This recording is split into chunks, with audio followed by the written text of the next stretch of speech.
গত কয়েক মাস আগে India versus Bangladesh cricket match ছিল, কিন্তু ইন্ডিয়া সেই সিরিজটা বাতিল করছে। কারণ বাংলাদেশ আর ইন্ডিয়ার মধ্যে রাজনৈতিক কিছু আচ্ছা, যে কারণে হোক বাতিল করছে। জি তো যেটা গেছে গেছে, কিন্তু আবার নভেম্বরের 20 তারিখে নাকি 18 তারিখে যেন বাংলাদেশ ভার্সেস ইন্ডিয়া এএফসির বাছাই পর্বের ফুটবল ম্যাচ। তো এটাও কি ইন্ডিয়া বাতিল করবে নাকি বাংলাদেশে এটা আসবে? বাতিল করবে না, এটা তো খেলতেই হবে, নাহলে তো ফিফা থেকে ওদেরকে জরিমানা ধরা হবে। ফিফা থেকে জরিমানা ধরবে। জি, কারণ আইসিসি তো ওদেরকে ইন্ডিয়ার কথাই চলে, কিন্তু ফিফায় তো আর ওদের কথা চলে না।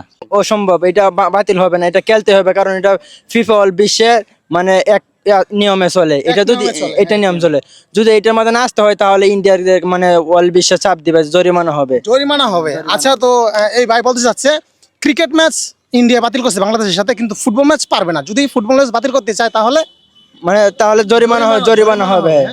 জি না, বাতিল করবে না। বাতিল করবে না, জি। এটা হবে। জি হবে। আচ্ছা, ওকে। তো আপনাদের ভবিষ্যৎবাণী কতটা যুক্তিসঙ্গত হয় আমরা দেখার অপেক্ষায় আছি।